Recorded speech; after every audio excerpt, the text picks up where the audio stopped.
mayoría de los negros, fundamentalmente en el Reino de Nueva Granada, que era donde más se concentraban, fueron profunda y lealmente realistas. Asimismo los mestizos y gran parte de los criollos. Pero es verdad que el criollo, para quien no conozca el término, es el blanco nacido en América. El español blanco nacido en América. Tan blanco como el peninsular, culturalmente igual, racialmente muy diferente a los indios.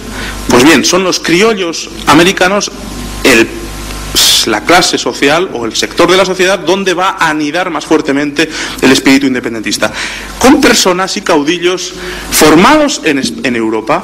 El ideal independentista es un ideal ilustrado, adquirido en los campos de batalla napoleónicos, como en el caso de Miranda, o en las logias masónicas en la guerra de independencia, como en el caso de San Martín.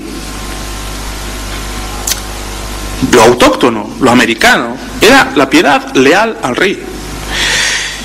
Hay que citar, porque creo que es un deber piadoso, cómo entre los muchos indios surgieron notables caudillos que defendieron hasta el último aliento al monarca frente a los independentistas criollos. Fueron los indios los que defendían al rey de España frente a los blancos que querían separarse. Como por ejemplo Agustín Agualongo, el caudillo pastuso, indio, ligeramente mestizo, pero vamos, el 90% de su sangre india, que luchó hasta dar su vida por defender la causa de la unidad política con España. José Dionisio Cisneros, venezolano, que aún después, 10 años después de perdida la unidad con España, 10 años después de que se proclame la República de Venezuela, sigue luchando por el rey de España en las montañas de Venezuela, con una partida de fugitivos. Vicente Benavides, el chileno, o por ejemplo los míticos hermanos Pincheira, que también más de 10 años después de la independencia de Argentina y de Chile siguen haciendo la guerra por su cuenta por el rey de España. Personajes de leyenda que la historia se ha querido tragar, pero que nosotros tenemos el deber piadoso de recuperar, porque son hermanos nuestros. Voy a terminar. En la batalla de Ayacucho, que fue una batalla decisiva para la pérdida del continente, se enfrentaron el ejército independentista dirigido por el masón Sucre y el ejército realista capitaneado por el virrey de la Serna. Más o menos los ejércitos eran parejos, unos 9-10.000 soldados por cada parte. Hay serias sospechas de que fue una batalla amañada para que se escenificara la derrota de España. Pues bien, la composición del ejército, la composición tremendamente simbólica de esta última gran batalla del ejército realista es mayoritariamente indígena y mayoritariamente voluntario. Hay un gran componente de indios chilotes que han venido desde el sur de Chile, cuando Chile hacía ya casi 10 años que había proclamado su independencia. Y ellos siguen luchando por el rey de España en el Perú. Pues todas estas historias son la historia verdadera de América.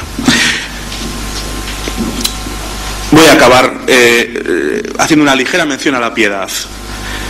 La piedad no puede existir sin la memoria. No podemos tener piedad en el sentido de la virtud política, de justicia hacia nuestros padres, hacia nuestros antepasados, de las obligaciones que tenemos hacia la comunidad política en la que hemos nacido y de la que hemos recibido todo humanamente hablando. En el caso de España es una piedad profundamente traspasada por la piedad religiosa, católica. Si nos quitan la historia, nos quitan la posibilidad de ser piadosos con nuestra comunidad política, con nuestros antepasados, y por lo tanto patriotas. Me gustaría decir, aunque solamente puede ser un apunte, que si verdaderamente todas estas cosas de las que estamos hablando tienen algún interés, es porque existe una verdad en la historia, porque existe una verdad en la política y porque existe una verdad en la moral. Lo que nos quieren convencer, primero los liberales y ahora casi todo el mundo ya, es que ni en la historia, ni en la política, ni en la moral existe una verdad. Por lo tanto, Si es verdad lo que la Iglesia nos enseña, de que en estos tres ámbitos existe la verdad, es nuestra obligación para recomponer primero nuestra personalidad de hijos de una historia y después para poder contribuir a elevar, a recomponer nuestra condición de miembros de una comunidad política que debe ser fundada sobre los ideales de los que nació, es decir, la unidad católica y el respeto a las leyes viejas.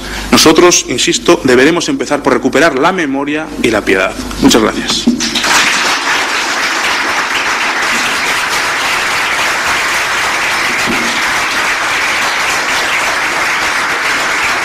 Me he extendido mucho.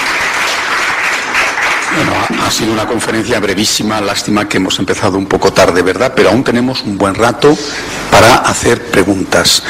Voy a aprovechar y quizá abusar haciendo la primera y luego, después de que él responda, estará abierto a los que quieran preguntar. No digo que toda la noche, porque no tenemos toda la noche, pero sí un buen rato más.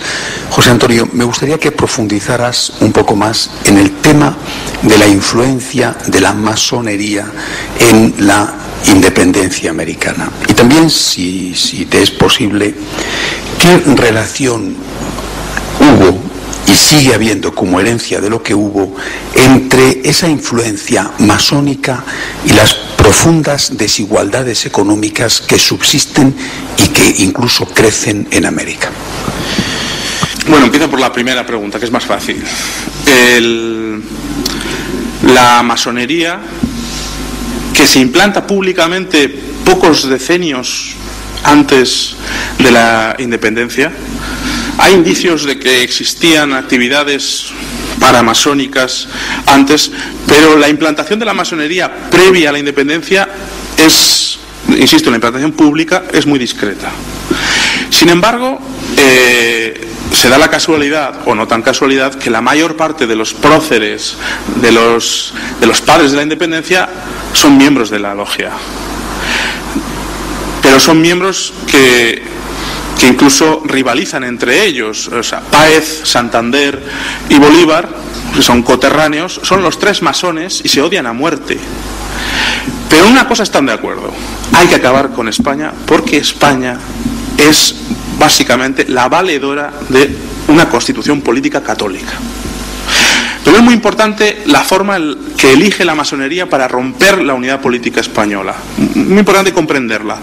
No enarbolan la bandera del anticlericalismo, sino al contrario. Tanto José de San Martín, que es disputada su pertenencia a la masonería, pero bueno, perteneció a una logia paramasónica que existía en Chile y existía en Argentina y en Cádiz, como Bolívar, que pertenecía a la masonería regular, hacían alarde público de la defensa de la fe. Pero es un fenómeno bien curioso. Por ejemplo, llevaban capellanes, hacían entonar Te Deums cada vez que tomaban una ciudad, hacían misas solemnes, o hacían decir misas solemnes. Pero hay un detalle muy curioso. La presencia de la religión que la masonería quiere es una presencia que sea de piedad privada. Es decir, lo que verdaderamente van a perseguir es la unión de la Iglesia y el poder político. No la confusión, que eso no había existido nunca en España, sino que verdaderamente las leyes fueran inspiradas en la doctrina política de la Iglesia. Lo que ellos van a establecer radicalmente es la escisión entre la política y la religión. Y van a auspiciar que personalmente todos los miembros de América sean católicos. Esto tiene perfecta lógica. ¿Por qué? Porque los